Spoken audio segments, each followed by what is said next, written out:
Medieval battlefields weren't won by chivalry and shining armor. They were won by efficiency. Cold, terrifying efficiency. Because behind every heroic victory stood a weaponsmith who looked at human fear and said, "Let's turn that into metal." Today, we're counting down 10 medieval weapons so brutal they didn't just hurt people, they rewrote the rules of war. Let's start with the weapon that turned plate armor from protection into a very expensive coffin: the warhammer. Knights spent small fortunes on plate armor, convinced they'd solved the problem of dying. Sword strikes glanced off, arrows bounced. Wealthy warriors started walking around like medieval tanks, feeling untouchable. Then someone invented the warhammer, and suddenly that shiny metal shell became less armor and more personal tomb. Unlike swords, warhammers didn't need to cut through steel.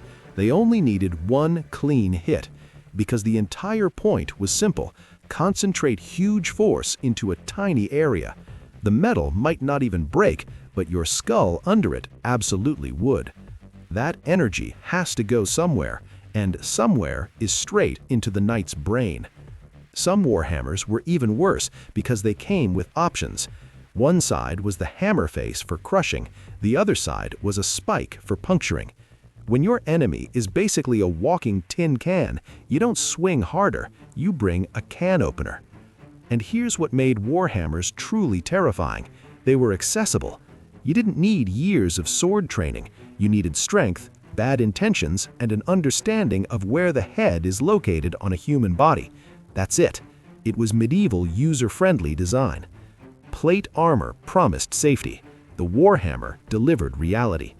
But medieval weapon designers weren't done, because if the warhammer was brute force logic, the next weapon was pure chaos: the flail.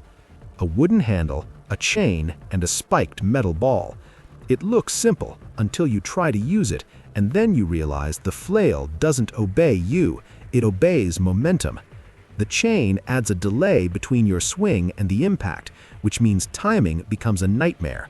You swing, and the spiked ball arrives late, sometimes at your enemy, sometimes at your shoulder, sometimes at your face. The flail has the unique distinction of being the only medieval weapon that's probably injured more beginners than enemies. But if you mastered it, it was horrifying, because shields, those reliable defenses, weren't reliable anymore. A sword hits a shield and stops. A flail hits a shield and wraps around it, like physics is taking a shortcut, slamming into the defender from an angle they didn't even know existed. Blocking a flail wasn't defense, it was gambling. And that unpredictability made flails perfect for shaking confidence. Your opponent could do everything right and still get hit anyway. It wasn't just a weapon, it was a moving problem. Now for a weapon that looks almost too simple to matter until you see what it did to the most elite warriors in Europe: the Guten Dog. Imagine a thick wooden club with a metal spike. That's it. No fancy engineering, no noble craftsmanship, just a brutal little tool that handed power to the common soldier. The secret was how it handled cavalry. Foot soldiers developed a technique: brace the base of the weapon against the ground, point the spike up, and let the charging horse provide the force. The knight's own momentum did the work. If the horse or rider hit the spike, the knight went down. And once a knight was on the ground, that expensive armor turned into a prison: heavy, restrictive, hard to stand up in.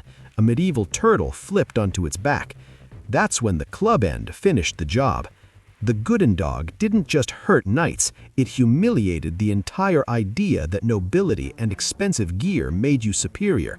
It proved a brutal truth: with the right tool, a determined commoner could end a noble's career in seconds.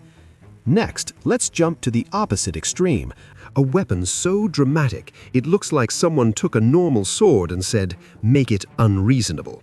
The Zweihander. This massive two-handed sword wasn't just a blade, it was a statement. Some of these swords were 5 to 6 feet long, some even longer. The kind of weapon that makes a normal soldier step back and reconsider every life decision that led them to this moment. It was used by specialist troops, professional fighters whose job was to break enemy formations, especially pike walls. They would charge into tight ranks and swing with enough power to cut through wooden shafts and create gaps for their allies to exploit. Imagine standing in a disciplined formation, confident in your long spears, and then seeing a man sprinting toward you, carrying what looks like a steel streetlight sharpened into a razor. Some Zweihanders had an unsharpened section of blade near the hilt, so the wielder could grip the blade itself for control. When your sword needs a second handle halfway up, you've officially left reasonable weapons. It was terrifying, effective, and exhausting. The Zweihander didn't just require skill, it required a body built for sustained violence. But medieval warfare wasn't always about killing. Sometimes the real goal was worse, capturing. Because a dead knight gives you armor, a live knight gives you ransom money. Enter the man-catcher. A long pole topped with a hinged metal collar lined with inward-facing spikes or barbs. The goal wasn't to kill quickly. The goal was to trap an opponent, often by the neck or limb, and control them without letting them escape. It was a portable prison on a stick. And it worked best on armored nobles, because once you got a knight off the horse, that armor became a cage. They couldn't move well, they couldn't run, they could barely stand. The protection turned into captivity. Teams of soldiers would use man-catchers to isolate high-value targets, drag them away, and keep them alive long enough to turn them into profit. This wasn't mercy, it was business. Now back to weapons designed for pure brutality, distilled into a single object, the Morning Star. A heavy metal ball covered in spikes on a solid handle. No chain, no unpredictability, just direct, controlled nightmare. The spikes focused impact into tiny points, which meant the weapon didn't just smash you, it punctured, tore, and crushed at the same time. Against armor, those spike points could bite into metal, find weak spots, and create wounds that were horrific even if they weren't instantly fatal. And if you survived the strike, the injury itself could finish you later. In an age without modern medicine, puncture wounds plus crushed bone wasn't recoverable. It was a delayed sentence. The Morning Star wasn't subtle, it was a warning with a handle. But some medieval designers preferred something smarter, something that didn't just hit armor, but hunted it. The Bec de Corbin, the Raven's Beak. A polearm with a curved spike designed to punch into armor and tear. Often it also had a hammer face on the opposite side for crushing, and sometimes a top spike for thrusting. Pierce, crush, hook, control. It was a multi-tool built for one purpose, defeating armored opponents. And the real magic was leverage. That long shaft multiplied the wielder's force, turning a solid strike into a mechanical advantage problem that armor couldn't solve. Knights spent fortunes on steel, and infantry showed up with leverage and a point designed to exploit every weakness. It wasn't just physical damage, it was psychological, because it felt like your opponent brought the exact key to your unbreakable lock. Now, let's step back from hand-to-hand weapons and talk about medieval death from far away. The ballista. A massive crossbow scaled up into a siege engine. It stored energy in twisted bundles and launched giant bolts with enough force to punch through shields, armor, and sometimes multiple people in a single shot. The most terrifying part wasn't just the power, it was the speed. Ballista bolts traveled fast and flat. You didn't see them coming. One moment your friend is standing there, and the next moment he's pinned to the ground like the battlefield just made a decision. It created a special kind of fear. You can't duel it, you can't reason with it, you can't outskill a bolt you never saw.